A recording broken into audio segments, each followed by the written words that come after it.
No Man's Land, John Buchan, Chapter 1. The Shieling of Farawa. It was with a light heart and a pleasing consciousness of holiday that I set out from the inn at Alamure to tramp my 15 miles into the unknown.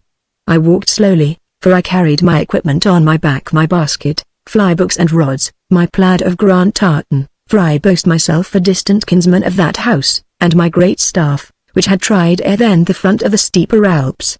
A small valise with books and some changes of linen clothing had been sent on ahead in the shepherd's own hands. It was yet early April, and before me lay 4 weeks of freedom, 28 blessed days in which to take fish and smoke the pipe of idleness. The Lent term had pulled me down. A week of modest enjoyment thereafter in town had finished the work, and I drank in the sharp Moorish air like a thirsty man who has been forewandered among deserts. I am a man of varied tastes and a score of interests. As an undergraduate I had been filled with the old mania for the complete life. I distinguished myself in the schools, rode in my collegiate, and reached the distinction of practicing for 3 weeks in the trials. I had dabbled in a score of learned activities, and when the time came that I won the inevitable St. Chad's Fellowship on my chaotic acquirements, and I found myself compelled to select if I would pursue a scholar's life, I had some toil in finding my vocation. In the end I resolved that the ancient life of the North, of the Celts and the Northmen and the unknown Pictish tribes, held for me the chief fascination. I had acquired a smattering of Gaelic, having been brought up as a boy in Lochaber, and now I set myself to increase my store of languages. I mastered Erse and Icelandic, and my first book, a monograph on the probable Celtic elements in the Eddy songs, brought me the praise of scholars and the deputy professor's chair of Northern Antiquities. So much for Oxford. My vacations had been spent mainly in the north, in Ireland, Scotland, and the Isles, in Scandinavia and Iceland, once even in the far limits of Finland. I was a keen sportsman of a sort, an old experienced fisher, a fair shot with gun and rifle, and in my hillcraft I might well stand comparison with most men. April has ever seemed to me the finest season of the year, even in our cold northern altitudes, and the memory of many bright Aprils had brought me up from the south on the night before to Alafoot, whence a dog-cart had taken me up Glenella to the inn at Alamure, and now the same desire had set me on the heather with my face to the cold brown hills. You are to picture a sort of plateau, benty and rock-strewn, running ridge-wise above a chain of little peaty lochs and a vast tract of inexorable bog. In a mile the ridge ceased in a shoulder of hill, and over this lay the head of another glen, with the same doleful accompaniment of sunless lochs, mosses, and a shining and resolute water. East and west and north, in every direction save the south, rose walls of gashed and serrated hills. It was a grey day with blinks of sun, and when a ray chanced to fall on one of the great dark faces, lines of light and colour sprang into being which told of mica and granite. I was in high spirits, as on the eve of holiday. I had breakfasted excellently on eggs and salmon steaks. I had no cares to speak of, and my prospects were not uninviting. But in spite of myself the landscape began to take me in thrall and crush me. The silent vanished peoples of the hills seemed to be stirring, dark primeval faces seemed to stare at me from behind boulders and jags of rock. The place was so still, so free from the cheerful clamour of nesting birds, that it seemed to minnows sacred to some old world god. At my feet the lochs lapped ceaselessly, but the waters were so dark that one could not see bottom a foot from the edge. On my right the links of green told of snake-like mires waiting to crush the unwary wanderer. It seemed to me for the moment a land of death, where the tongues of the dead cried aloud for recognition. My whole morning's walk was full of such fancies. I lit a pipe to cheer me, but the things would not be got rid of. I thought of the Gaels who had held those fastnesses. I thought of the Britons before them, who yielded to their advent. They were all strong peoples in their day, and now they had gone the way of the earth. They had left their mark on the levels of the glens and on the more habitable uplands, both in names and in actual forts, and graves where men might still dig curios. But the hills, that black stony amphitheatre before me, it seemed strange that the hills bore no traces of them. And then with some uneasiness I reflected on that older and stranger race who were said to have held the hilltops. The Picts. The Picti, what in the name of goodness were they? They had troubled me in all my studies, a sort of blank wall to put an end to speculation. We knew nothing of them save certain strange names which men called Pictish, the names of those hills in front of me, the Munaror, the Yerney, the Calmartin. They were the corpus vile for learned experiment, but heaven alone knew what dark abyss of savagery once yawned in the midst of the desert.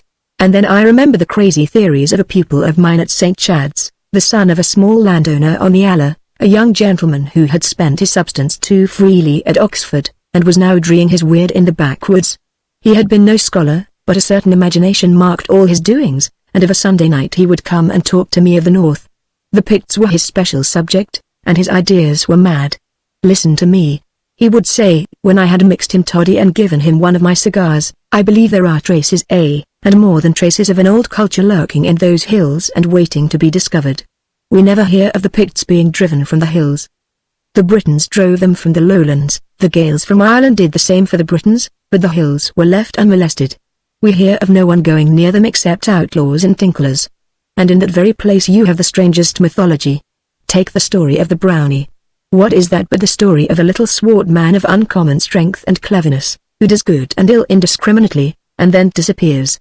There are many scholars, as you yourself confess, who think that the origin of the Brownie was in some mad belief in the old race of the Picts, which still survived somewhere in the hills. And do we not hear of the Brownie in authentic records right down to the year 1756?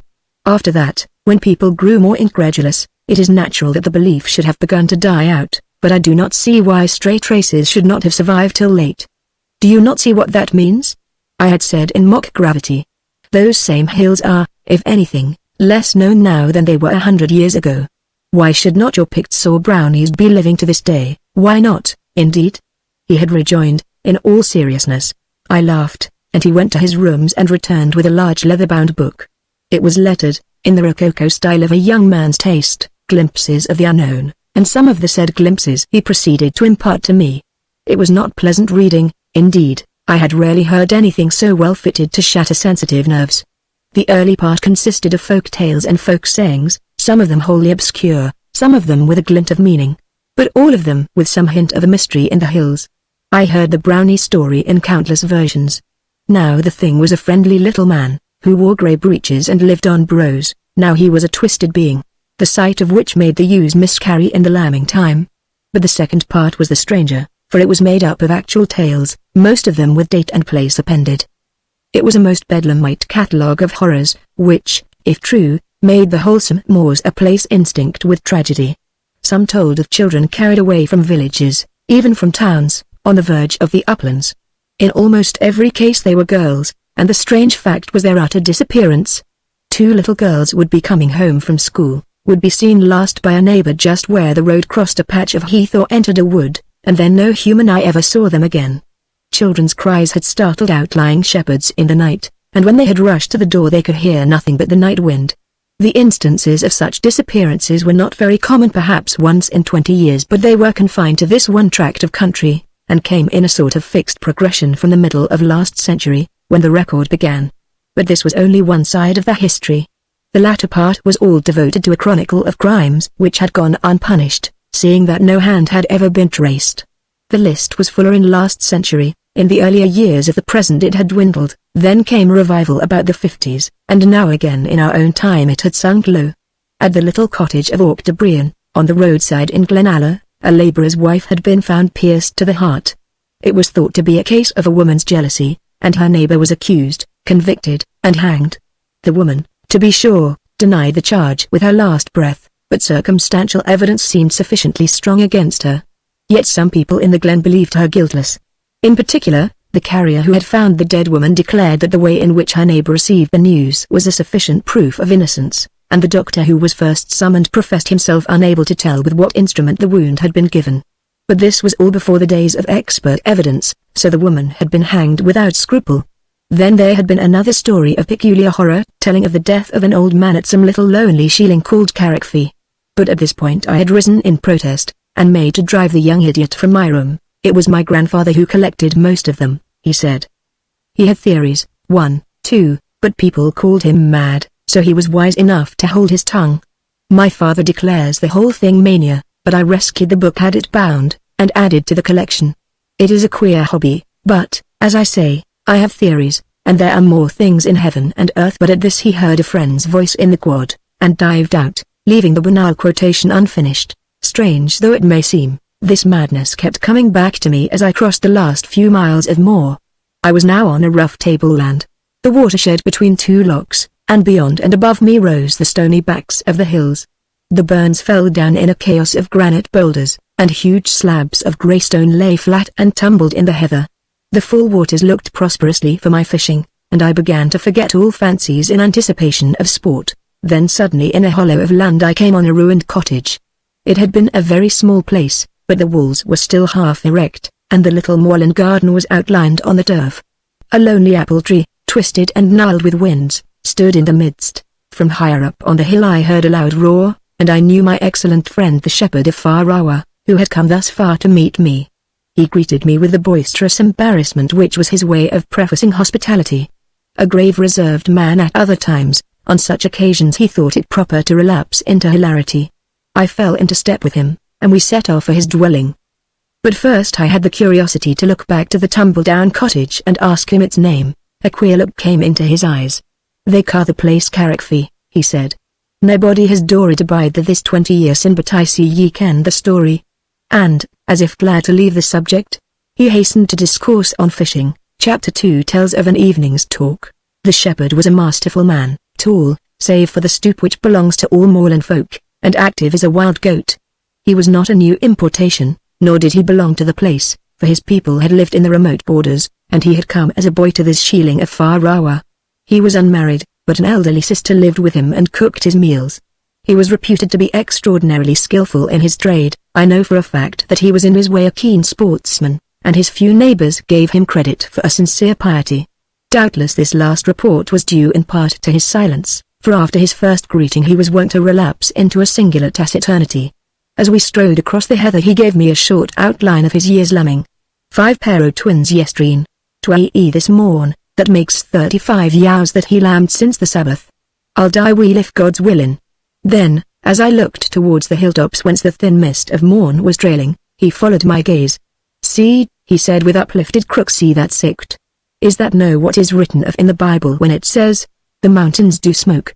And with this piece of apologies he finished his talk, and in a little we were at the cottage. It was a small enough dwelling in truth, and yet large for a moorland house, for it had a garret below the thatch, which was given up to my sole enjoyment.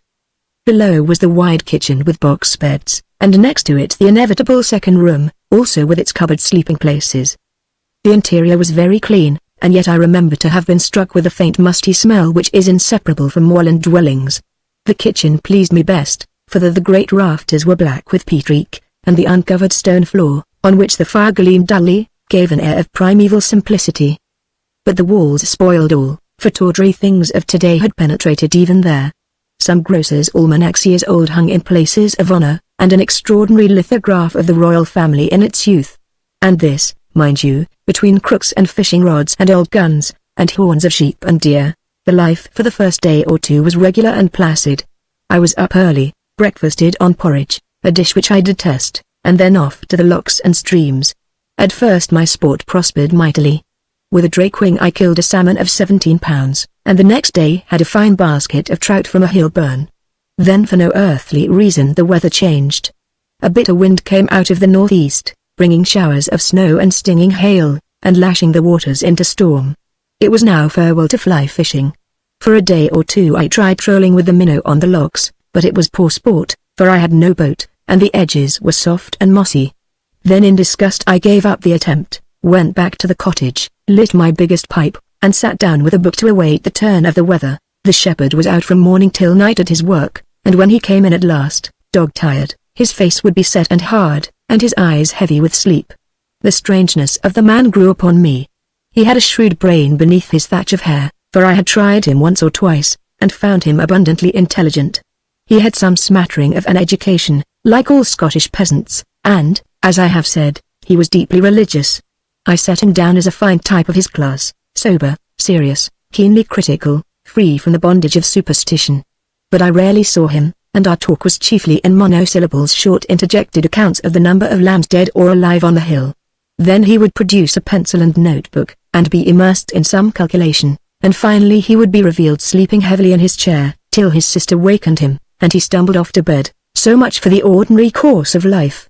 But one day, the second I think of the bad weather, the extraordinary happened. The storm had passed in the afternoon into a resolute and blinding snow, and the shepherd, finding it hopeless on the hill, came home about 3 o'clock. I could make out from his way of entering that he was in a great temper. He kicked his feet savagely against the doorpost. Then he swore at his dogs, a thing I had never heard him do before. "Hell!" he cried, "can ye no keep out o' my road, ye Brits? Then he came sullenly into the kitchen, thawed his numbed hands at the fire, and sat down to his meal. I made some aimless remark about the weather. Death to man and beast, he grunted. He got the sheep down fra the hill, but the lambs will never thaw this. We mourn pray that it will no last. His sister came in with some dish. Margit, he cried, 3 lambs away this morning, and 3 dead with a hole in the throat. The woman's face visibly paled. God help us, Adam, that hasna happened this 3 year. It has happened new, he said, surlily. But, by God, if it happens again I'll gang myself to the Scot so the muna raw. 0 Adam. The woman cried shrilly, hold your tongue. Ye ken wha hears ye. And with a frightened glance at me she left the room. I asked no questions, but waited till the shepherd's anger should cool. But the cloud did not pass so lightly. When he had finished his dinner he pulled his chair to the fire and sat staring moodily. He made some sort of apology to me for his conduct. I'm so troubled, sir. But I'm vexed ye should see me like this. Maybe things will be better the morn. And then, lighting his short black pipe, he resigned himself to his meditations, but he could not keep quiet. Some nervous unrest seemed to have possessed the man. He got up with a start and went to the window, where the snow was drifting, unsteadily past. As he stared out into the storm I heard him mutter to himself, 3 away, God help me, and 3 with a hole in the throat. Then he turned round to me abruptly.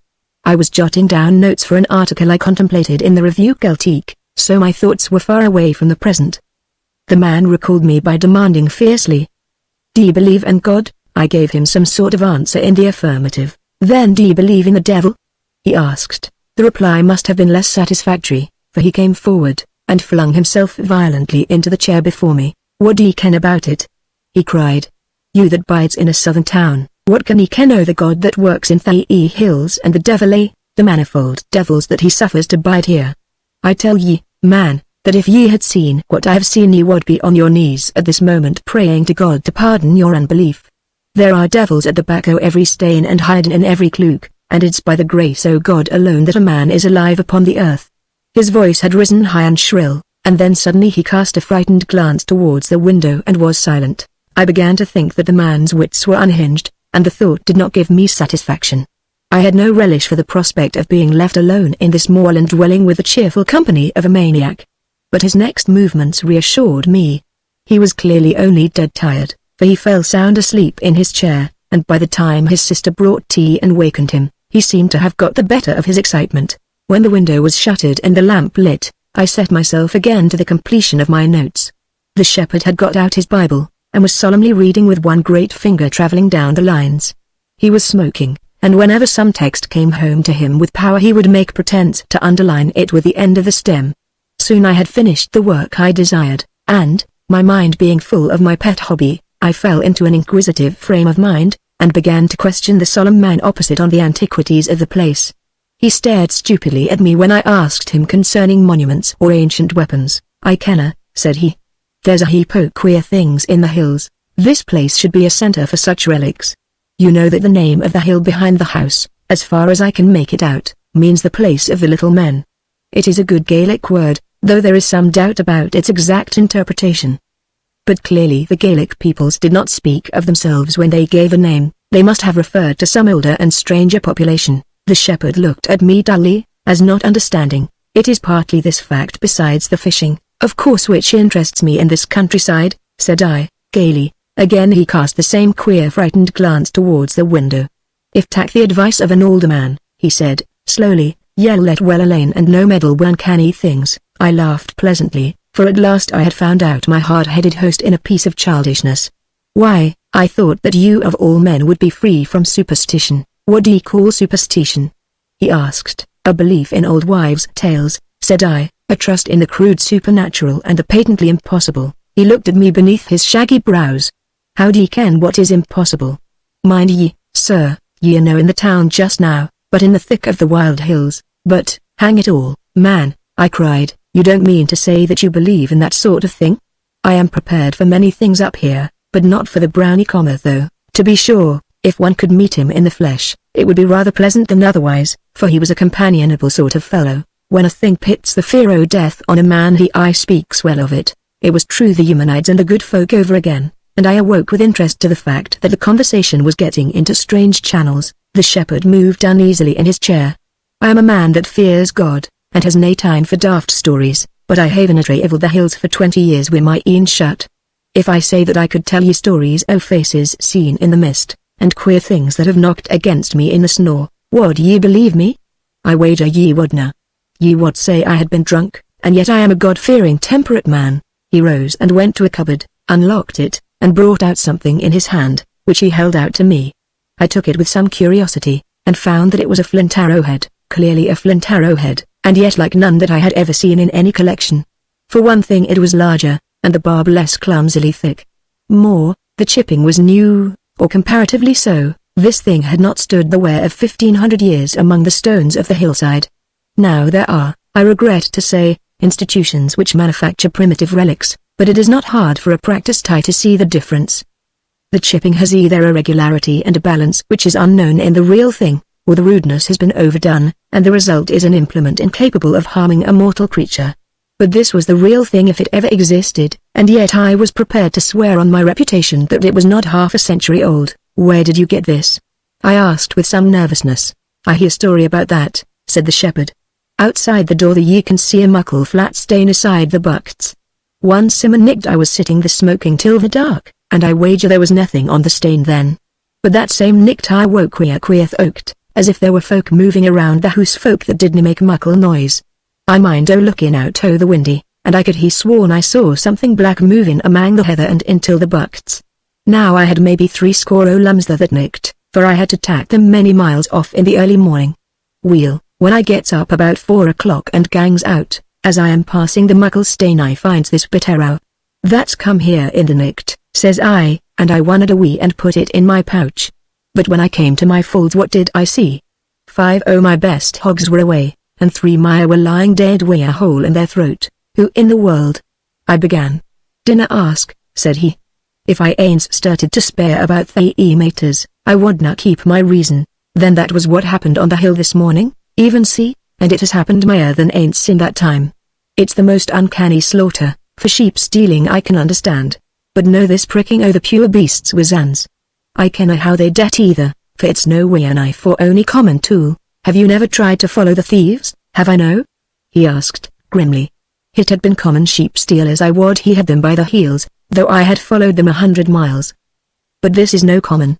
I've tracked them, and it's ill they are to track, but I never got beyond the place, and that was the Scots o' the Muneroa that ye've heard me speak o', but who in heaven's name are the people?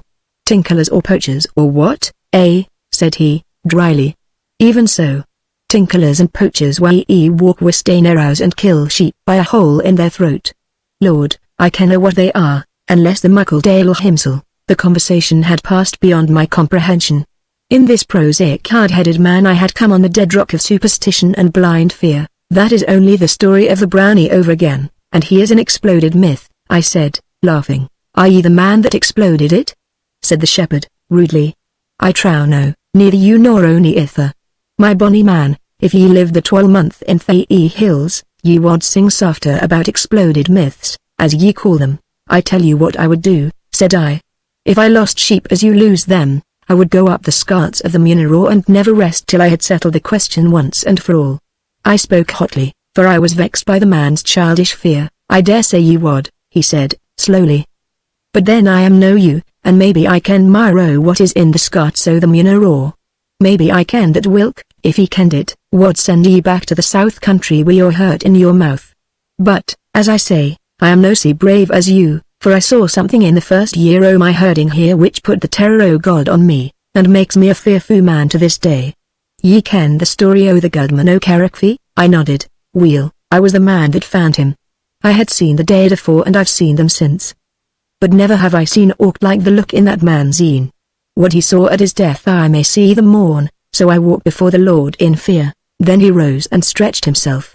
It's bedding time, for I maun be up at 3, and with a short good night he left the room. Chapter 3 The Scots of the Muneroa.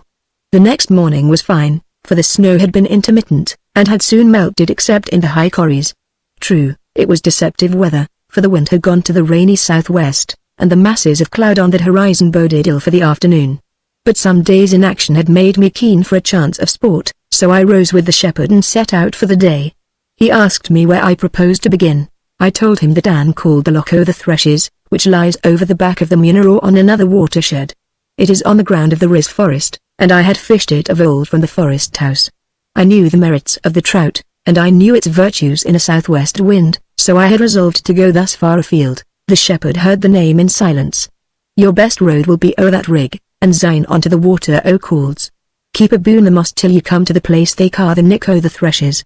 That will take ye to the very loch side, but it's a lang road and a sair. The morning was breaking over the bleak hills.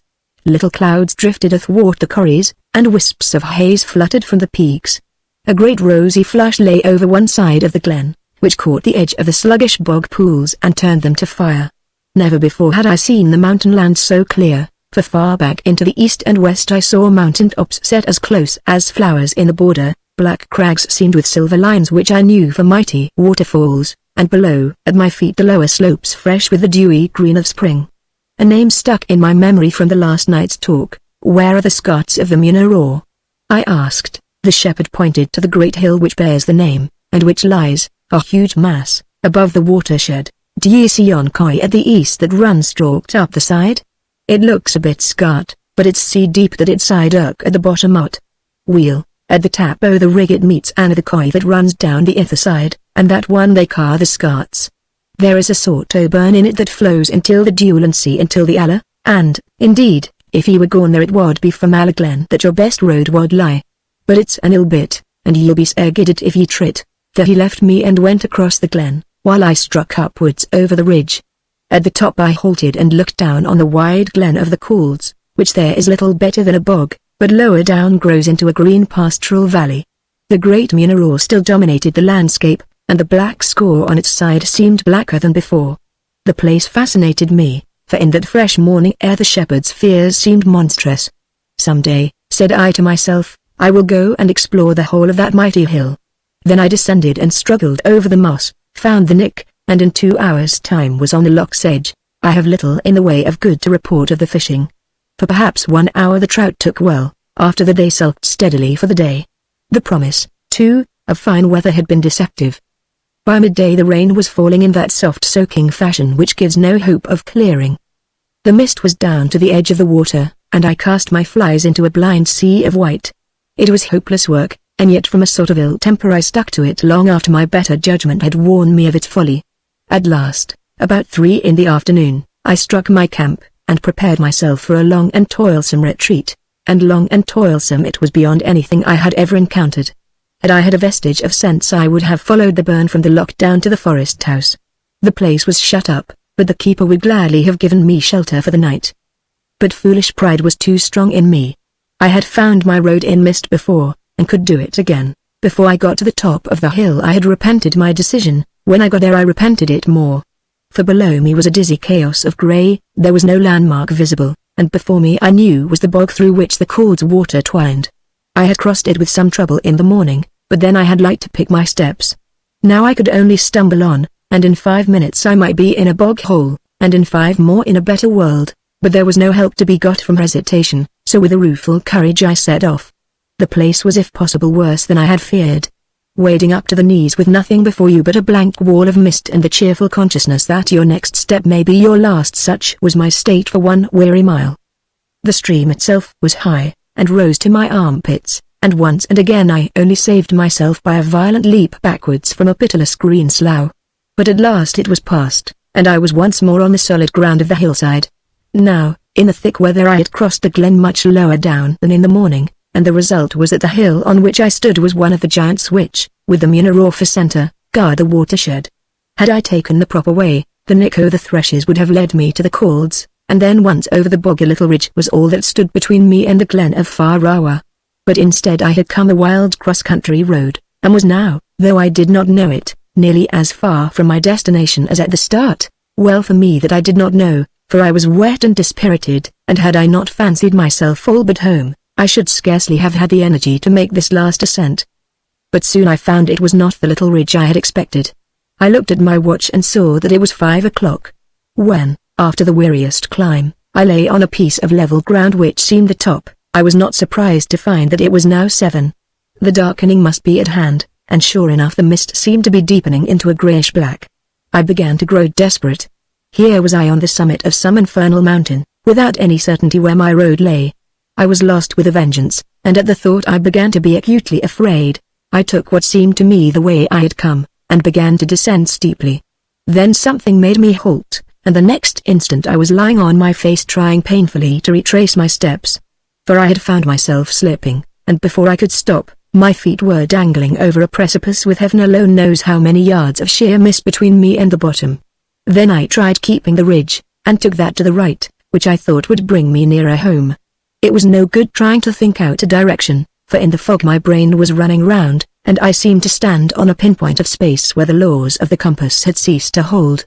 It was the roughest sort of walking, now stepping warily over acres of loose stones, now crawling down the face of some battered rock, and now wading in the long dripping heather. The soft rain had begun to fall again, which completed my discomfort. I was now seriously tired, and, like all men who in their day have bent too much over books, I began to feel it in my back. My spine ached, and my breath came in short broken pants. It was a pitiable state of affairs for an honest man who had never encountered much grave discomfort. To ease myself I was compelled to leave my basket behind me, trusting to return and find it, if I should ever reach safety and discover on what pathless hill I had been strayed. My rod I used as a staff, but it was of little use, for my fingers were getting too numb to hold it. Suddenly from the blankness I heard a sound as of human speech. At first I thought it mere craziness, the cry of a weasel or a hill bird distorted by my ears. But again it came, thick and faint, as through acres of mist, and yet clearly the sound of articulate speaking men. In a moment I lost my despair and cried out in answer. This was some forewandered traveler like myself, and between us we could surely find some road to safety. So I yelled back at the pitch of my voice and waited intently, but the sound ceased, and there was utter silence again. Still I waited, and then from some place much nearer came the same soft mumbling speech. I could make nothing of it. Heard in that drear place it made the nerves tense and the heart timorous. It was the strangest jumble of vowels and consonants I had ever met. A dozen solutions flashed through my brain. It was some maniac talking jabberwock to himself. It was some belated traveler whose wits had given out in fear. Perhaps it was only some shepherd who was amusing himself thus, and whiling the way with nonsense. Once again I cried out and waited, then suddenly in the hollow trough of mist before me, where things could still be half discerned, there appeared a figure. It was little and squat and dark, naked, apparently, but so rough with hair that it wore the appearance of a skin-covered being. It crossed my line of vision, not staying for a moment, but in its face and eyes there seemed to lurk an elder world of mystery and barbarism, a troll-like life which was too horrible for words. The shepherd's fear came back on me like a thunderclap. For one awful instant my legs failed me, and I had almost fallen. The next I had turned and ran shrieking up the hill. If he who may read this narrative has never felt the force of an overmastering terror, then let him thank his Maker and pray that he never may. I am no weak child, but a strong grown man, accredited in general with sound sense and little suspected of hysterics. And yet I went up that brave face with my heart fluttering like a bird and my throat aching with fear. I screamed in short dry gasps, involuntarily, for my mind was beyond any purpose. I felt that beast-like clutch at my throat, those red eyes seemed to be staring at me from the mist. I heard ever behind and before and on all sides the patter of those inhuman feet. Before I knew I was down, slipping over a rock and falling some dozen feet into a soft marshy hollow. I was conscious of lying still for a second and whimpering like a child. But as I lay there I awoke to the silence of the place. There was no sound of pursuit. Perhaps they had lost my track and given up. My courage began to return, and from this it was an easy step to hope. Perhaps after all it had been merely an illusion, for folk do not see clearly in the mist, and I was already done with weariness. But even as I lay in the green moss and began to hope, the faces of my pursuers grew up through the mist. I stumbled madly to my feet, but I was hemmed in, the rock behind and my enemies before. With a cry I rushed forward, and struck wildly with my rod at the first dark body. It was as if I had struck an animal, and the next second the thing was wrenched from my grasp. But still they came no nearer. I stood trembling there in the center of those malignant devils, my brain a mere weathercock, and my heart crushed shapeless with horror. At last the end came, for with the vigor of madness I flung myself on the nearest, and we rolled on the ground. Then the monstrous thing seemed to close over me, and with a choking cry I passed into unconsciousness. Chapter 4 The darkness that is under the earth. There is an unconsciousness that is not wholly dead, where a man feels numbly and the body lives without the brain. I was beyond speech or thought, and yet I felt the upward or downward motion as the way lay in hill or glen, and I most assuredly knew when the open air was changed for the close underground. I could feel dimly that lights were flared in my face, and that I was laid in some bed on the earth. Then with the stopping of movement the real sleep of weakness seized me, and for long I knew nothing of this mad world. Morning came over the moors with bird song and the glory of fine weather. The streams were still rolling in spate, but the hill pastures were alight with dawn, and the little seams of snow glistened like white fire. A ray from the sunrise cleft its path somehow into the abyss, and danced on the wall above my couch. It caught my eye as I wakened, and for long I lay crazily wondering what it meant. My head was splitting with pain, and in my heart was the same fluttering nameless fear. I did not wake to full consciousness. Not till the twinkle of sun from the clean bright out-of-doors caught my senses did I realize that I lay in a great dark place with a glow of dull firelight in the middle. In time things rose and moved around me, a few ragged shapes of men, without clothing, shambling with their huge feet and looking towards me with curved beast-like glances. I tried to marshal my thoughts, and slowly, bit by bit, I built up the present. There was no question to my mind of dreaming, the past hours had scored reality upon my brain. Yet I cannot say that fear was my chief feeling. The first crazy terror had subsided, and now I felt mainly a sickened disgust with just a tinge of curiosity. I found that my knife, watch, flask, and money had gone, but they had left me a map of the countryside. It seemed strange to look at the calico, with the name of a London printer stamped on the back, and lines of railway and highroad running through every shire. Decent and comfortable civilization. And here was I a prisoner in this den of nameless folk, and in the midst of a life which history knew not. Courage is a virtue which grows with reflection and the absence of the immediate peril. I thought myself into some sort of resolution, and lo! When the folk approached me and bound my feet I was back at once in the most miserable terror. They tied me all but my hands with some strong cord, and carried me to the center, where the fire was glowing. Their soft touch was the acutest torture to my nerves, but I stifled my cries lest someone should lay his hand on my mouth. Had that happened, I am convinced my reason would have failed me, so there I lay in the shine of the fire, with the circle of unknown things around me. There seemed but 3 or 4, but I took no note of number. They talked huskily among themselves in a tongue which sounded all gutturals. Slowly my fear became less an emotion than a habit, and I had room for the smallest shade of curiosity. I strained my ear to catch a word, but it was a mere chaos of sound. The thing ran and thundered in my brain as I stared dumbly into the vacant air. Then I thought that unless I spoke I should certainly go crazy, for my head was beginning to swim at the strange cooing noise. I spoke a word or two in my best Gaelic, and they closed round me inquiringly. Then I was sorry I had spoken, for my words had brought them nearer, and I shrank at the thought. But as the faint echoes of my speech hummed in the rock chamber, I was struck by a curious kinship of sound. Mine was sharper, more distinct, and staccato, theirs was blurred, formless, but still with a certain root resemblance. Then from the back there came an older being, who seemed to have heard my words. He was like some foul grey badger, his red eyes sightless, and his hands trembling on a stump of bog oak. The others made way for him with such deference as they were capable of, and the thing squatted down by me and spoke. To my amazement his words were familiar. It was some manner of speech akin to the Gaelic, but broadened, lengthened, coarsened. I remembered an old book tongue, commonly supposed to be an impure dialect once used in Brittany, which I had met in the course of my researches. The words recalled it, and as far as I could remember the thing, I asked him who he was and where the place might be. He answered me in the same speech still more broadened, lengthened, coarsened. I lay back with sheer amazement. I had found the key to this unearthly life. For a little an insatiable curiosity, the ardor of the scholar, prevailed.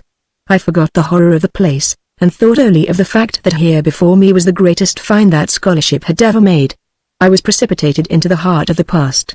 Here must be the fountainhead of all legends, the chrysalis of all beliefs. I actually grew light-hearted. This strange folk around me were now no more shapeless things of terror, but objects of research and experiment. I almost came to think them not unfriendly.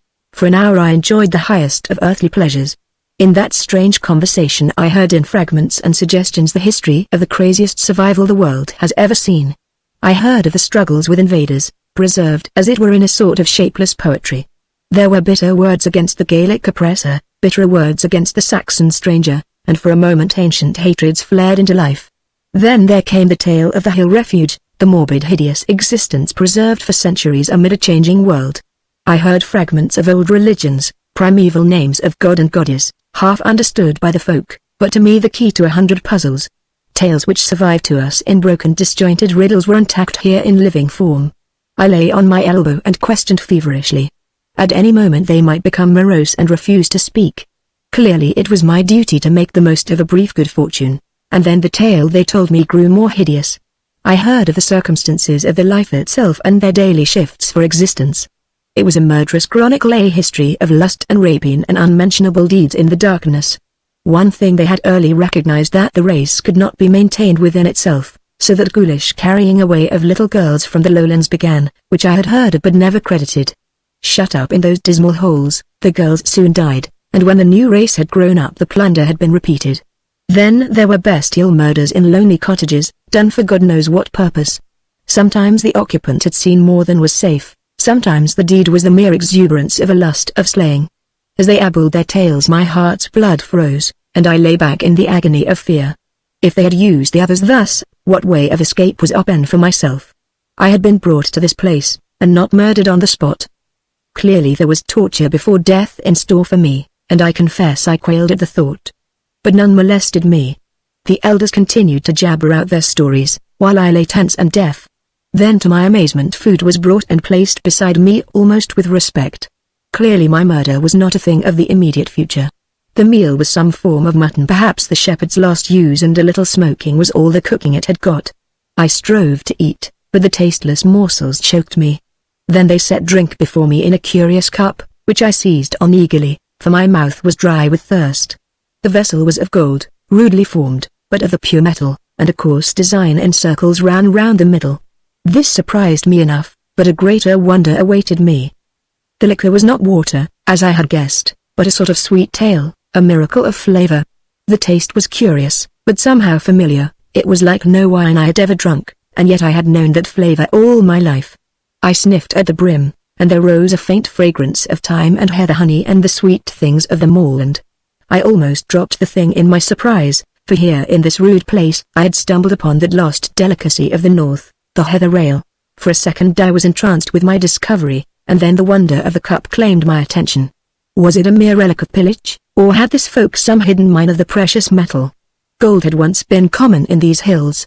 There were the traces of mines on Kensmore, shepherds had found it in the gravel of the Goldwater, and the name of a house at the head of the Clacklands meant the home of gold. Once more I began my questions, and they answered them willingly.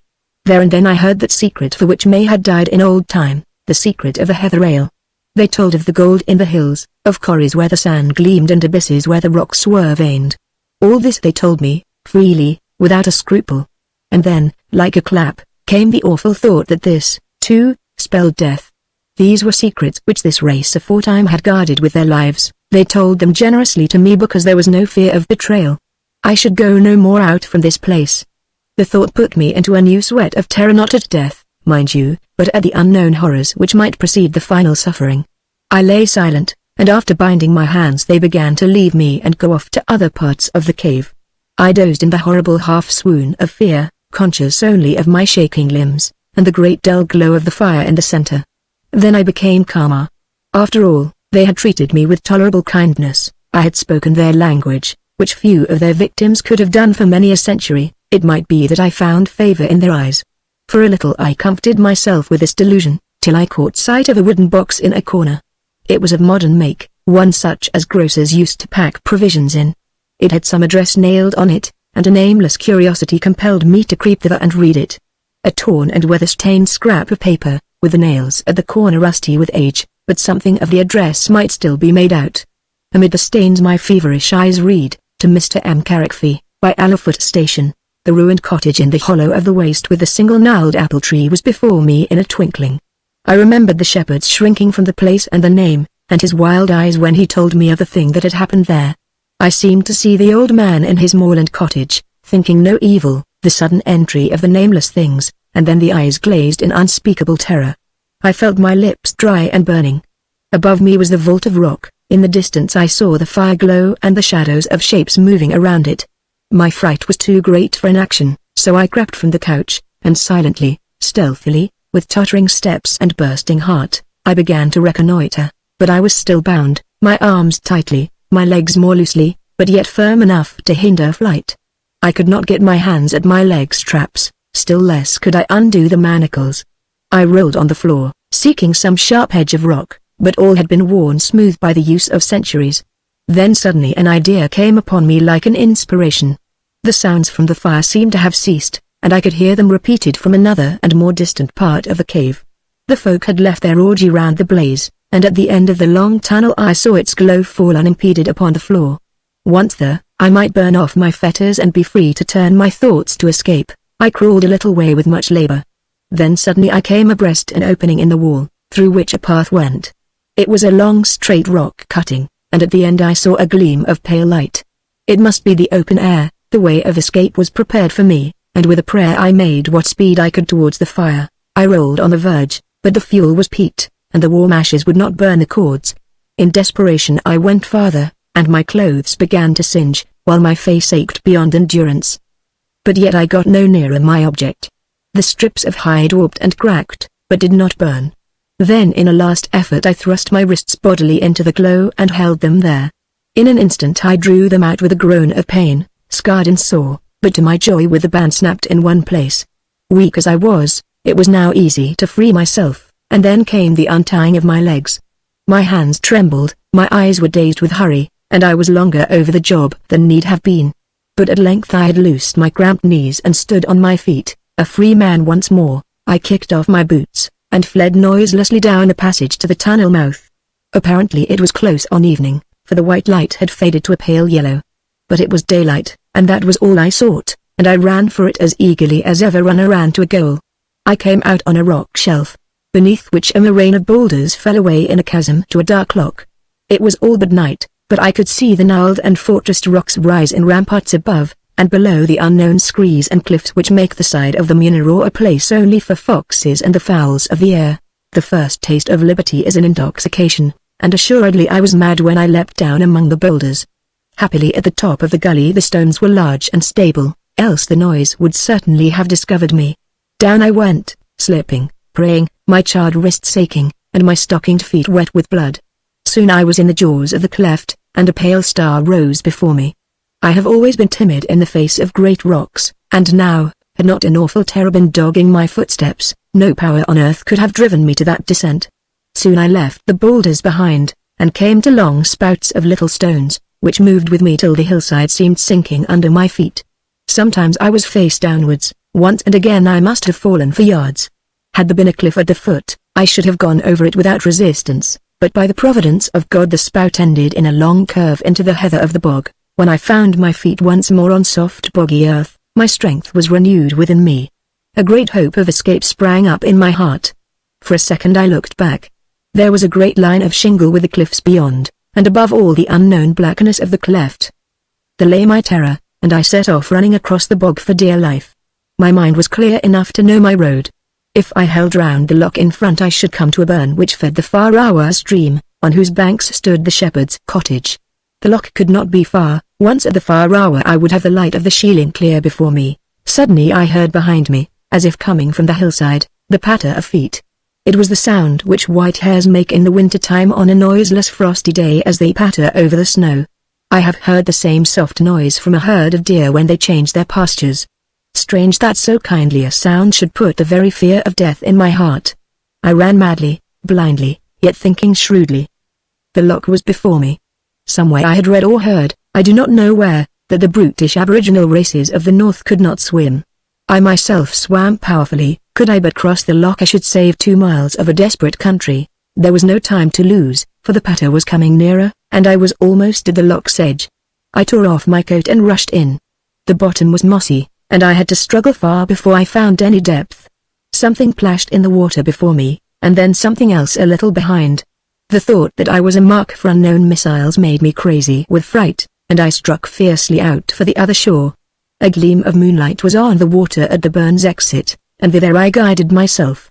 I found the thing difficult enough in itself, for my hands ached, and I was numb with my bonds. But my fancy raised 1,000 phantoms to vex me. Swimming in that black bog water, pursued by those nameless things, I seemed to be in a world of horror far removed from the kindly world of men. My strength seemed inexhaustible from my terror. Monsters at the bottom of the water seemed to bite at my feet, and the pain of my wrists made me believe that the lock was boiling hot, and that I was in some hellish place of torment. I came out on a spit of gravel above the burn mouth, and set off down the ravine of the burn. It was a straight place, strewn with rocks, but now and then the hill turf came in stretches, and eased my wounded feet. Soon the fall became more abrupt, and I was slipping down a hillside, with the water on my left making great cascades in the granite. And then I was out in the wider vale where the Farawa water flowed among links of moss. Far in front, a speck in the blue darkness shone the light of the cottage. I panted forward, my breath coming in gasps and my back shot with fiery pains. Happily the land was easier for the feet as long as I kept on the skirts of the bog. My ears were sharp as a wild beast's with fear, as I listened for the noise of pursuit. Nothing came but the rustle of the gentlest hill wind and the chatter of the falling streams. Then suddenly the light began to waver and move athwart the window. I knew what it meant. In a minute or two the household at the cottage would retire to rest, and the lamp would be put out. True, I might find the place in the dark, for there was a moon of sorts and the road was not desperate. But somehow in that hour the lamplight gave a promise of safety which I clung to despairingly, and then the last straw was added to my misery. Behind me came the pad of feet, the pat-patter, soft, eerie, incredibly swift. I choked with fear, and flung myself forward in a last effort. I give my word it was sheer mechanical shrinking that drove me on. God knows I would have lain down to die in the heather, had the things behind me been a common terror of life. I ran as man never ran before, leaping hags, scrambling through green wellheads, straining towards the fast-dying light. A quarter of a mile and the patter sounded nearer. Soon I was not 200 yards off, and the noise seemed almost at my elbow. The light went out, and the black mass of the cottage loomed in the dark. Then, before I knew, I was at the door, battering it wearily and yelling for help. I heard steps within and a hand on the bolt. Then something shot past me with lightning force and buried itself in the wood. The dreadful hands were almost at my throat, when the door was opened and I stumbled in, hearing with a gulp of joy the key turn and the bar fall behind me. Chapter 5 The Troubles of a Conscience. My body and senses slept, for I was utterly tired. But my brain all the night was on fire with horrid fancies. Again I was in that accursed cave, I was torturing my hands in the fire, I was slipping barefoot among jagged boulders, and then with bursting heart I was toiling the last mile with the cottage light now grown to a great fire and the heavens blazing before me. It was broad daylight when I awoke, and I thanked God for the comfortable rays of the sun. I had been laid in a box bed off the inner room, and my first sight was the shepherd sitting with folded arms in a chair regarding me solemnly. I rose and began to dress, feeling my legs and arms still tremble with weariness. The shepherd's sister bound up my scarred wrists and put an ointment on my burns, and limping like an old man, I went into the kitchen. I could eat little breakfast, for my throat seemed dry and narrow, but they gave me some brandy and milk, which put strength into my body.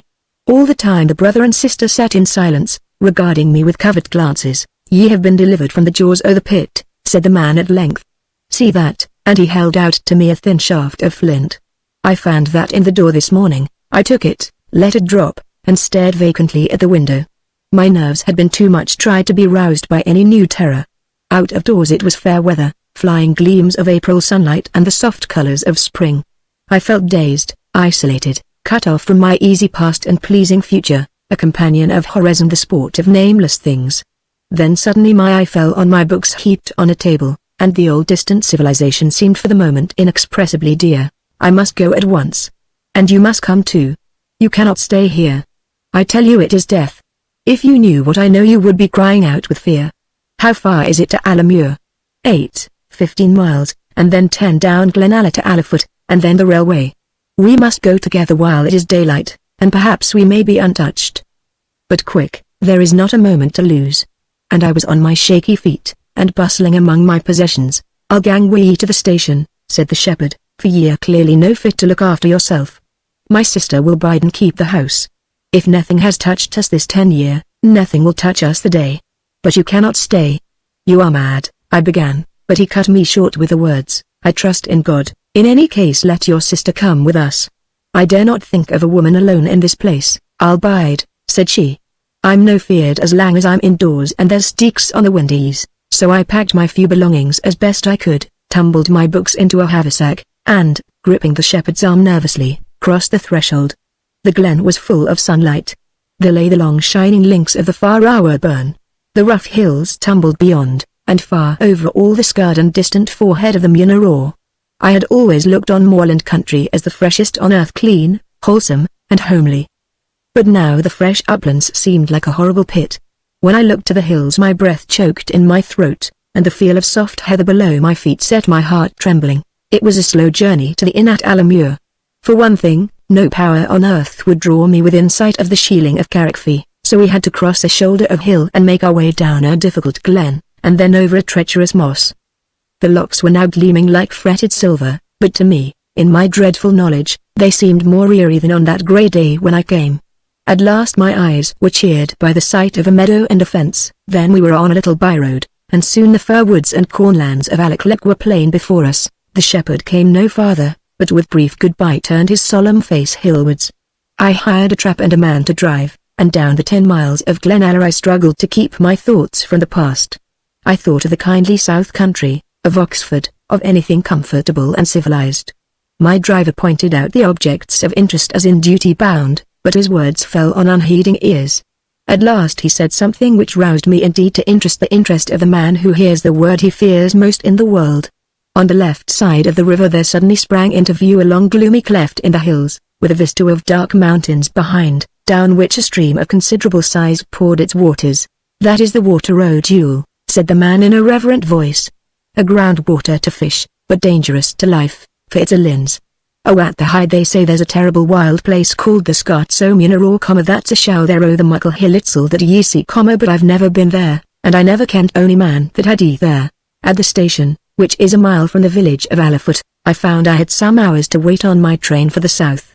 I dared not trust myself for one moment alone, so I hung about the goods shed, talked vacantly to the porters, and when one went to the village for tea I accompanied him, and to his wonder entertained him at the inn. When I returned I found on the platform a stray bagman who was that evening going to London. If there is one class of men in the world which I heartily detest, it is this. But such was my state that I hailed him as a brother, and besought his company. I paid the difference for a first-class fare, and had him in the carriage with me. He must have thought me an amiable maniac, for I talked in fits and starts, and when he fell asleep I would wake him up and beseech him to speak to me. At wayside stations I would pull down the blinds in case of recognition, for to my unquiet mind the world seemed full of spies sent by that terrible folk of the hills. When the train crossed a stretch of moor I would lie down on the seat in case of shafts fired from the heather. And then at last with utter weariness I fell asleep, and woke screaming about midnight to find myself well down in the cheerful English Midlands, and red blast furnaces blinking by the railway side. In the morning I breakfasted in my rooms at St. Chad's with a dawning sense of safety. I was in a different and calmer world. The lawn-like quadrangles, the great trees, the cawing of rooks, and the homely twitter of sparrows all seemed decent and settled and pleasing. Indoors the oak-panelled walls, the shelves of books, the pictures, the faint fragrance of tobacco, were very different from the gimcrack adornments and the accursed smell of peat and heather in that deplorable cottage. It was still vacation time, so most of my friends were down. But I spent the day hunting out the few cheerful pedants to whom term and vacation were the same. It delighted me to hear again their precise talk, to hear them make a boast of their work, and narrate the childish little accidents of their life. I yearned for the childish once more. I craved for women's drawing-rooms, and women's chatter, and everything which makes life an elegant game. God knows I had had enough of the other thing for a lifetime. That night I shut myself in my rooms, barred my windows, drew my curtains, and made a great destruction. All books or pictures which recalled to me the moorlands were ruthlessly doomed. Novels, poems, treatises I flung into an old box, for sale to the second-hand bookseller. Some prints and watercolor sketches I tore to pieces with my own hands. I ransacked my fishing book, and condemned all tackle for moorland waters to the flames. I wrote a letter to my solicitors, bidding them to go no further in the purchase of a place in lawn I had long been thinking of. Then, and not till then, did I feel the bondage of the past a little loosed from my shoulders. I made myself a nightcap of rum punch instead of my usual whiskey toddy, that all associations with that dismal land might be forgotten, and to complete the renunciation I returned to cigars and flung my pipe into a drawer. But when I woke in the morning I found that it is hard to get rid of memories. My feet were still sore and wounded, and when I felt my arms cramped and reflected on the causes, there was that black memory always near to vex me. In a little, term began, and my duties as Deputy Professor of Northern Antiquities were once more clamorous. I can well believe that my hearers found my lectures strange, for instead of dealing with my favorite subjects and matters, which I might modestly say I had made my own, I confined myself to recondite and distant themes, treating even these cursorily and dully. For the truth is, my heart was no more in my subject. I thought that I hated all things northern with the virulence of utter fear. My reading was confined to science of the most recent kind, to abstruse philosophy, and to foreign classics. Anything which savoured of romance or mystery was abhorrent. I pined for sharp outlines and the tangibility of a high civilization. All the term I threw myself into the most frivolous life of the place. My Harrow school days seemed to have come back to me. I had once been a fair cricketer, so I played again for my college, and made decent scores. I coached an indifferent crew on the river. I fell into the slang of the place, which I had hitherto detested. My former friends looked on me askance, as if some freakish changeling had possessed me. Formerly I had been ready for pedantic discussion, I had been absorbed in my work, men had spoken of me as a rising scholar. Now I fled the very mention of things I had once delighted in. The professor of northern antiquities, a scholar of European reputation, meeting me once in the parks, embarked on an account of certain novel rings recently found in Scotland, and to his horror found that, when he had got well under way, I had slipped off unnoticed. I heard afterwards that the good old man was found by a friend walking disconsolately with bowed head in the middle of the high street. Being rescued from among the horse's feet, he could only murmur, "I am thinking of Graves, poor man." And a year ago he was as sane as I am, but a man may not long deceive himself. I kept up the illusion valiantly for the term, but I felt instinctively that the fresh schoolboy life, which seemed to me the extreme opposite to the ghoulish north, and as such the most desirable of things, was eternally cut off from me. No cunning affectation could ever dispel my real nature or efface the memory of a week. I realized miserably that sooner or later I must fight it out with my conscience. I began to call myself a coward. The chief thoughts of my mind began to center themselves more and more round that unknown life waiting to be explored among the unfathomable wilds. One day I met a friend, an official in the British Museum, who was full of some new theory about primitive habitations. To me it seemed inconceivably absurd, but he was strong in his confidence, and without flaw in his evidence. The man irritated me, and I burned to prove him wrong, but I could think of no argument which was final against his. Then it flashed upon me that my own experience held the disproof, and without more words I left him, hot, angry with myself, and tantalized by the unattainable. I might relate my bona fide experience. But would men believe me? I must bring proofs, I must complete my researches, so as to make them incapable of disbelief. And there in those deserts was waiting the key. There lay the greatest discovery of the century, nay, of the millennium. There, too, lay the road to wealth such as I had never dreamed of. Could I succeed, I should be famous forever. I would revolutionize history and anthropology, I would systematize folklore, I would show the world of men the pit whence they were digged and the rock whence they were hewn, and then began a game of battledore between myself and my conscience. "You are a coward," said my conscience. "I am sufficiently brave," I would answer. "I have seen things and yet lived. The terror is more than mortal, and I cannot face it." "You are a coward," said my conscience. "I am not bound to go there again. It would be purely for my own aggrandizement if I went, and not for any matter of duty." "Nevertheless you are a coward," said my conscience. "In any case the matter can wait." "You are a coward." Then came one awful midsummer night, when I lay sleepless and fought the thing out with myself. I knew that the strife was hopeless, that I should have no peace in this world again unless I made the attempt. The dawn was breaking when I came to the final resolution, and when I rose and looked at my face in a mirror, lo! It was white and lined and drawn like a man of 60. Chapter 6 Summer on the Moors. The next morning I packed a bag with some changes of clothing and a collection of notebooks, and went up to town. The first thing I did was to pay a visit to my solicitors. "I am about to travel," said I, "and I wish to have all things settled in case any accident should happen to me." So I arranged for the disposal of my property in case of death, and added a codicil which puzzled the lawyers. If I did not return within 6 months, communications were to be entered into with the shepherd at the Shieling of Farawa post town Alafoot. If he could produce any papers, they were to be put into the hands of certain friends, published, and the cost charged to my estate. From my solicitors, I went to a gunmaker's in Regent Street and bought an ordinary 6-chambered revolver, feeling much as a man must feel who proposed to cross the Atlantic in a skiff, and purchased a small life belt as a precaution. I took the night express to the north, and, for a marvel, I slept. When I woke about 4 we were on the verge of Westmoreland, and stony hills blocked the horizon. At first I hailed the mountain land gladly. Sleep for the moment had caused forgetfulness of my terrors. But soon a turn of the line brought me in full view of a heathery moor, running far to a confusion of distant peaks. I remembered my mission and my fate, and if ever condemned criminal felt a more bitter regret I pity his case. Why should I alone among the millions of this happy isle be singled out as the repository of a ghastly secret, and be cursed by a conscience which would not let it rest? I came to Alafoot early in the forenoon, and got a trap to drive me up the valley. It was a lowering grey day, hot and yet sunless. A sort of heath haze cloaked the hills, and every now and then a smur of rain would meet us on the road, and in a minute be over. I felt wretchedly dispirited, and when at last the whitewashed kirk of Alamure came into sight and the broken-backed bridge of Valor, man's eyes seemed to have looked on no drearier scene since time began. I ate what meal I could get, for, fears or no, I was voraciously hungry. Then I asked the landlord to find me some man who would show me the road to Far Rawa. I demanded company, not for protection, for what could 2 men do against such brutish strength? But to keep my mind from its own thoughts. The man looked at me anxiously. Are ye acquainted with the folks, then? He asked. I said I was, that I had often stayed in the cottage. Ye ken that they've a name for being queer. The man never comes here for by once or twice a year, and he was few dealings with the herds. He's got an ill name, too, for losing sheep. I dinna like the country ever. Up by yon Muir or know that I've ever been there, but I've seen it afar off is enough to put a man daft for the rest o' his days. What's taking ye airy ways?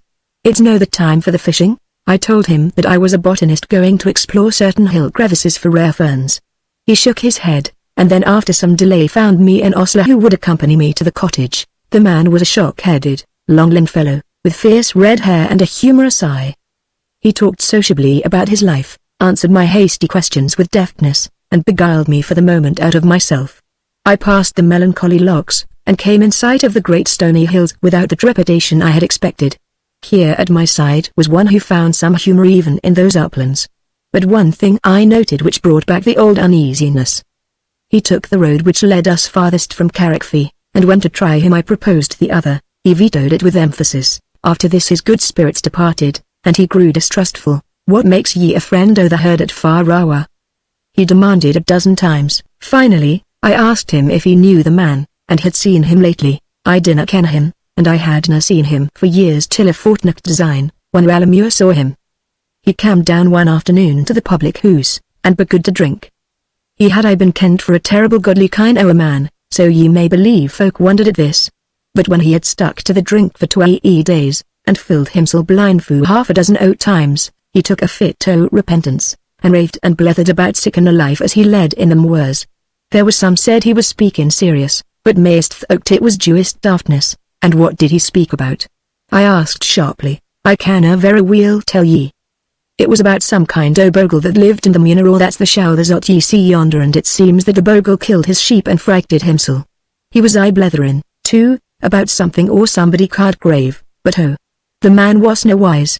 And my companion shook a contemptuous head, and then below us in the valley we saw the shieling, with a thin shaft of smoke rising into the rainy grey weather.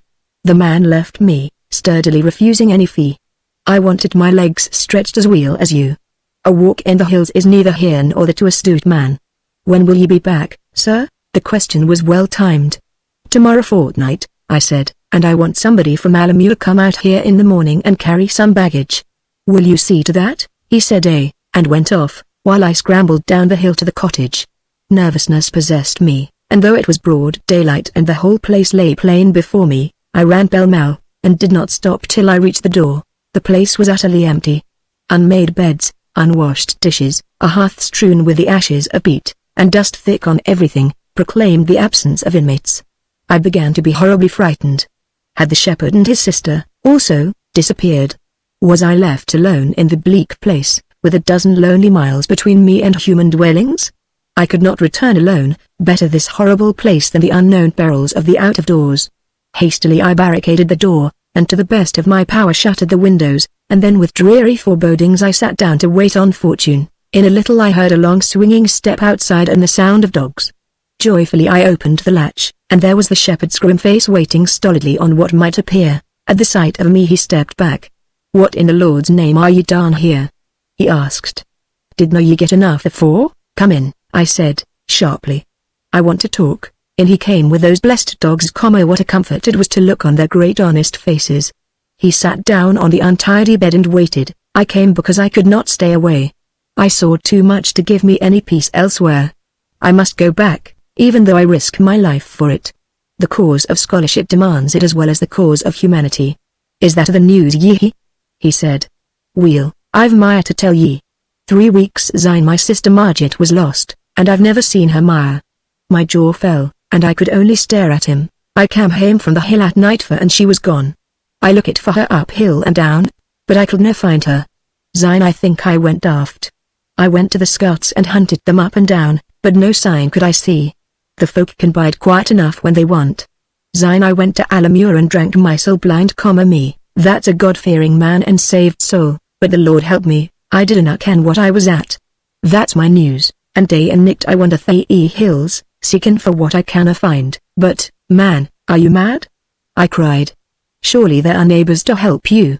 There is a law in the land, and you had only to find the nearest police office and compel them to assist you. What good can man die? He asked. An army o' soldiers couldna find that hidey hole. Forby, when I went into Alamure for my story the folk thought me daft. It was that set me drinking for the Lord forgive me ! I wasna my ain meester. I threeped till I was hoarse, but the bodies just louched. And he lay back on the bed like a man mortally tired. Grim though the tidings were, I can only say that my chief feeling was of comfort. Pity for the new tragedy had swallowed up my fear. I had now a purpose, and a purpose, too, not of curiosity but of mercy. I go tomorrow morning to the Muneroa. But first I want to give you something to do. And I drew roughly a chart of the place on the back of a letter. Go in to Alamure tomorrow, and give this paper to the landlord at the inn. The letter will tell him what to do. He is to raise at once all the men he can get, and come to the place on the chart marked with a cross. Tell him life depends on his hurry. The shepherd nodded. D'ye ken the folk are watching for you? They let me pass without trouble, for they've nae use for me, but I see fine they're seeking you. Ye'll no gang half a mile the more afore they grip ye, so much the better, I said. That will take me quicker to the place I want to be at, and I'm to gang to Alamure morn, he repeated, with the air of a child conning a lesson. But what if they'll no believe me? They'll believe the letter, maybe, he said, and relapsed into a doze. I set myself to put that house in order, to rouse the fire, and prepare some food. It was dismal work, and meantime outside the night darkened, and a great wind rose, which howled round the walls and lashed the rain on the windows. Chapter 7 Into Asmanus, Domine. I had not got 20 yards from the cottage door ere I knew I was watched. I had left the shepherd still dozing, in the half-conscious state of a dazed and broken man. All night the wind had wakened me at intervals, and now in the half-light of morn the weather seemed more vicious than ever. The wind cut my ears, the whole firmament was full of the rendings and thunders of the storm. Rain fell in blinding sheets, the heath was a marsh, and it was the most I could do to struggle against the hurricane which stopped my breath. And all the while I knew I was not alone in the desert. All men know in imagination or in experience the sensation of being spied on. The nerves tingle, the skin grows hot and prickly, and there is a queer sinking of the heart. Intensify this common feeling 100-fold, and you get a 10th part of what I suffered. I am telling a plain tale, and record bare physical facts. My lips stood out from my teeth as I heard, or felt, a rustle in the heather, a scraping among stones. Some subtle magnetic link seemed established between my body and the mysterious world around. I became sick, acutely sick with the ceaseless apprehension. My fright became so complete that when I turned a corner of rock, or stepped in deep heather, I seemed to feel a body rub against me. This continued all the way up the Farawa water, and then up its feeder to the little lonely loch. It kept me from looking forward, but it likewise kept me in such a sweat of fright that I was ready to faint. Then an ocean came upon me to test this fancy of mine. If I was tracked thus closely, clearly the trackers would bar my way if I turned back. So I wheeled round and walked a dozen paces down the glen. Nothing stopped me. I was about to turn again, when something made me take 6 more paces. At the 4th something rustled in the heather, and my neck was gripped as in a vice. I had already made up my mind on what I could do. I would be perfectly still, I would conquer my fear, and let them do as they pleased with me so long as they took me to their dwelling. But at the touch of the hands my resolutions fled. I struggled and screamed. Then something was clapped on my mouth, speech and strength went from me, and once more I was back in the maudlin childhood of terror. In the cave it was always a dusky twilight. I seemed to be lying in the same place, with the same dull glare of firelight far off, and the same close stupefying smell. One of the creatures was standing silently at my side, and I asked him some trivial question. He turned and shambled down the passage, leaving me alone. Then he returned with another, and they talked their guttural talk to me. I scarcely listened till I remembered that in a sense I was here of my own accord, and on a definite mission. The purport of their speech seemed to be that, now I had returned, I must beware of a second flight. Once I had been spared, a second time I should be killed without mercy. I assented gladly. The folk, then, had some use for me.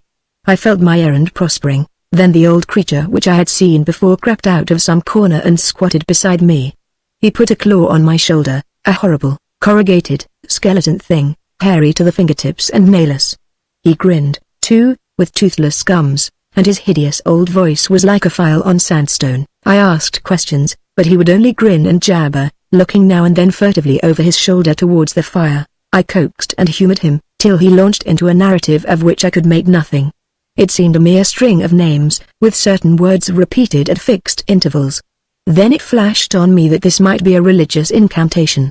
I had discovered remnants of a ritual and a mythology among them.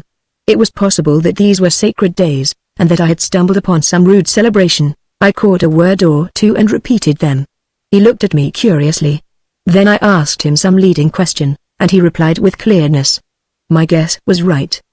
The midsummer week was the holy season of the year, when sacrifices were offered to the gods. The notion of sacrifices disquieted me, and I would fain have asked further. But the creature would speak no more. He hobbled off, and left me alone in the rock chamber to listen to a strange sound which hung ceaselessly about me. It must be the storm without, like a pack of artillery rattling among the crags. A storm of storms surely, for the place echoed and hummed, and to my unquiet eye the very rock of the roof seemed to shake. Apparently my existence was forgotten, for I lay long before anyone returned. Then it was merely one who brought food, the same strange meal as before, and left hastily. When I had eaten I rose and stretched myself. My hands and knees still quivered nervously, but I was strong and perfectly well in body. The empty, desolate, tomb-like place was eerie enough to scare anyone, but its emptiness was comfort when I thought of its inmates. Then I wandered down the passage towards the fire which was burning in loneliness. Where had the folk gone?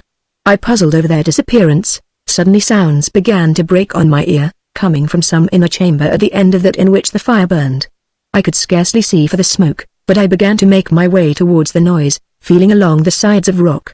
Then a second gleam of light seemed to rise before me, and I came to an aperture in the wall which gave entrance to another room. This in turn was full of smoke and a murky orange glow, as if from some strange flame of roots. There were the squat moving figures, running in wild antics round the fire. I crouched in the entrance, terrified and yet curious, till I saw something beyond the blaze which held me dumb. Apart from the others and tied to some stake in the wall was a woman's figure, and the face was the face of the shepherd's sister. My first impulse was flight. I must get away and think a plan, achieve some desperate way of escape. I sped back to the silent chamber as if the gang were at my heels. It was still empty, and I stood helplessly in the center, looking at the impassable walls of rock as a wearied beast may look at the walls of its cage. I bethought me of the way I had escaped before and rushed thither, only to find it blocked by a huge contrivance of stone. Yards and yards of solid rock were between me and the upper air, and yet through it all came the crash and whistle of the storm. If I were at my wits' end in this inner darkness, there was also high commotion among the powers of the air in that upper world. As I stood I heard the soft steps of my tormentors. They seemed to think I was meditating escape, for they flung themselves on me and bore me to the ground. I did not struggle, and when they saw me quiet, they squatted round and began to speak. They told me of the holy season and its sacrifices. At first I could not follow them, then when I caught familiar words I found some clue, and they became intelligible. They spoke of a woman, and I asked, what woman? With all frankness they told me of the custom which prevailed, how every 20th summer a woman was sacrificed to some devilish god, and by the hand of one of the stranger race. I said nothing, but my whitening face must have told them a tale, though I strove hard to keep my composure. I asked if they had found the victims. She is in this place, they said, and as for the man, thou art he. And with this they left me. I had still some hours, so much I gathered from their talk, for the sacrifice was at sunset. Escape was cut off forever. I have always been something of a fatalist, and at the prospect of the irrevocable end my cheerfulness returned. I had my pistol, for they had taken nothing from me. I took out the little weapon and fingered it lovingly. Hope of the lost, refuge of the vanquished, ease to the coward, blessed be he who first conceived it. The time dragged on, the minutes grew to hours, and still I was left solitary. Only the mad violence of the storm broke the quiet. It had increased in violence, for the stones at the mouth of the exit by which I had formerly escaped seemed to rock with some external pressure, and cutting shafts of wind slipped past and cleft the heat of the passage. What a sight the ravine outside must be, I thought, set in the forehead of a great hill, and swept clean by every breeze. Then came a crashing, and the long hollow echo of a fall. The rocks are splitting, said I, the road down the quay will be impassable now and forevermore. I began to grow weak with the nervousness of the waiting, and by and by I lay down and fell into a sort of doze. When I next knew consciousness I was being roused by two of the folk, and bidden get ready. I stumbled to my feet, felt for the pistol in the hollow of my sleeve, and prepared to follow. When he came out into the wider chamber the noise of the storm was deafening. The roof rang like a shield which has been struck. I noticed, perturbed as I was, that my guards cast anxious eyes around them, alarmed, like myself, at the murderous din. Nor was the world quieter when we entered the last chamber, where the fire burned and the remnant of the folk waited. Wind had found an entrance from somewhere or other, and the flames blew here and there, and the smoke gyrated in odd circles.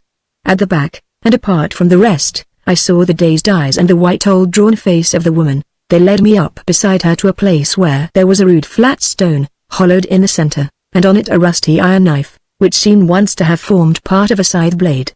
Then I saw the ceremonial which was marked out for me. It was the very rite which I had dimly figured as current among a rude people, and even in that moment I had something of the scholar's satisfaction. The oldest of the folk, who seemed to be a sort of priest, came to my side and mumbled a form of words.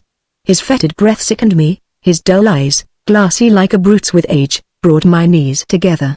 He put the knife in my hands, dragged the terror-stricken woman forward to the altar, and bade me begin. I began by sawing her bonds through. When she felt herself free she would have fled back, but stopped when I bade her. At that moment there came a noise of rending and crashing as if the hills were falling, and for 1 second the eyes of the folk were averted from the frustrated sacrifice, only for a moment. The next they saw what I had done, and with one impulse rushed towards me. Then began the last scene in the play. I sent a bullet through the right eye of the first thing that came on. The second shot went wide, but the third shattered the hand of an elderly ruffian with a cruel club. Never for an instant did they stop, and now they were clutching at me. I pushed the woman behind, and fired 3 rapid shots in blind panic, and then, clutching the scythe, I struck right and left like a madman. Suddenly I saw the foreground sink before my eyes. The roof sloped down, and with a sickening hiss a mountain of rock and earth seemed to precipitate itself on my assailants. One, nipped in the middle by a rock, caught my eye by his hideous writhings. 2 only remained in what was now a little suffocating chamber, with embers from the fire still smoking on the floor. The woman caught me by the hand and drew me with her, while the 2 seemed mute with fear. "There's a road at the back," she screamed. "I ken it. I found it out." And she pulled me up a narrow hole in the rock. How long we climbed I do not know. We were both fighting for air, with the tightness of throat and chest, and the craziness of limb which means suffocation.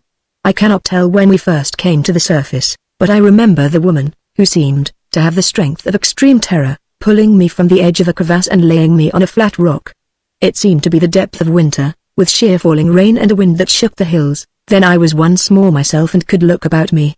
From my feet yawned a sheer abyss, where once had been a hill shoulder. Some great mass of rock on the brow of the mountain had been loosened by the storm, and in its fall had caught the lips of the ravine and swept the nest of dwellings into a yawning pit. Beneath the mountain of rubble lay buried that life on which I had thought to build my fame. My feeling "Heaven help me!" was not thankfulness for God's mercy and my escape, but a bitter mad regret. I rushed frantically to the edge, and when I saw only the blackness of darkness I wept weak tears. All the time the storm was tearing at my body, and I had to grip hard by hand and foot to keep my place. Suddenly on the brink of the ravine I saw a third figure. We 2 were not the only fugitives. One of the folk had escaped. The thought put new life into me, for I had lost the first fresh consciousness of terror. There still remained a relic of the vanished life. Could I but make the thing my prisoner, there would be proof in my hands to overcome a skeptical world. I ran to it, and to my surprise the thing as soon as it saw me rushed to meet me. At first I thought it was with some instinct of self-preservation, but when I saw its eyes I knew the purpose of fight. Clearly one or other should go no more from the place. We were some 10 yards from the brink when I grappled with it. Dimly I heard the woman scream with fright, and saw her scramble across the hillside. Then we were tugging in a death throe, the hideous smell of the thing in my face, its red eyes burning into mine, and its hoarse voice muttering. Its strength seemed incredible, but I, too, am no weakling. We tugged and strained, its nails biting into my flesh, while I choked its throat unsparingly. Every second I dreaded lest we should plunge together over the ledge, for it was thither my adversary tried to draw me. I caught my heel in a nick of rock, and pulled madly against it, and then, while I was beginning to glory with the pride of conquest, my hope was dashed in pieces. The thing seemed to break from my arms, and, as if in despair, cast itself headlong into the impenetrable darkness. I stumbled blindly after it, saved myself on the brink, and fell back, sick and ill, into a merciful swoon. Chapter 8. Note in conclusion by the editor. At this point the narrative of my unfortunate friend, Mr. Graves of St. Chad's, breaks off abruptly. He wrote it shortly before his death, and was prevented from completing it by the shock of apoplexy which carried him off. In accordance with the instructions in his will, I have prepared it for publication, and now in much fear and hesitation give it to the world. First, however, I must supplement it by such facts as fall within my knowledge. The shepherd seems to have gone to Alamure and by the help of the letter convinced the inhabitants. A body of men was collected under the landlord, and during the afternoon set out for the hills. But unfortunately the great midsummer storm, the most terrible of recent climatic disturbances, had filled the mosses and streams, and they found themselves unable to proceed by any direct road. Ultimately late in the evening they arrived at the cottage of Farawa, only to find there a raving woman, the shepherd's sister, who seemed crazy with brain fever. She told some rambling story about her escape, but her narrative said nothing of Mr. Graves. So they treated her with what skill they possessed, and sheltered for the night in and around the cottage. Next morning the storm had abated a little, and the woman had recovered something of her wits. From her they learned that Mr. Graves was lying in a ravine on the side of the Munro in imminent danger of his life. A body set out to find him, but so immense was the landslip, and so dangerous the whole mountain, that it was nearly evening when they recovered him from the ledge of rock. He was alive, but unconscious, and on bringing him back to the cottage it was clear that he was, indeed, very ill. There he lay for 3 months, while the best skill that could be got was procured for him.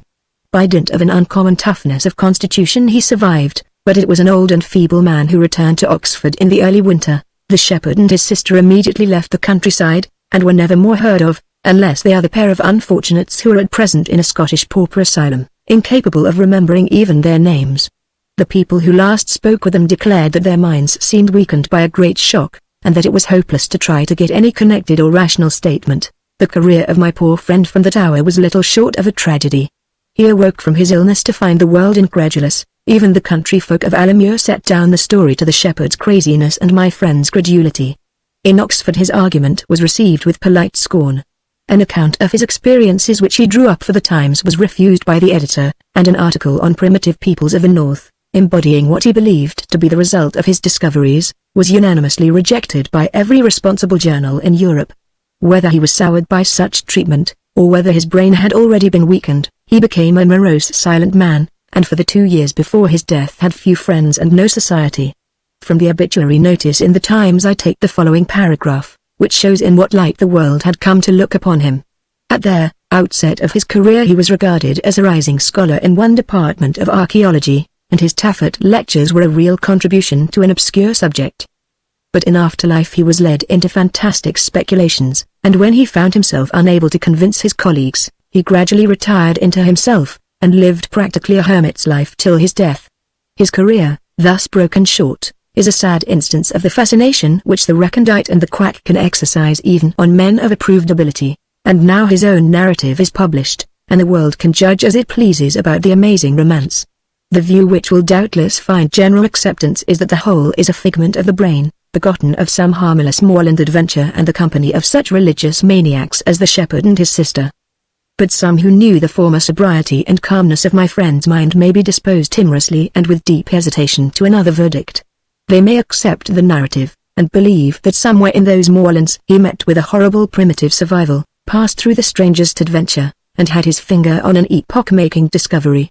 In this case they will be inclined to sympathize with the loneliness and misunderstanding of his latter days. It is not for me to decide the question.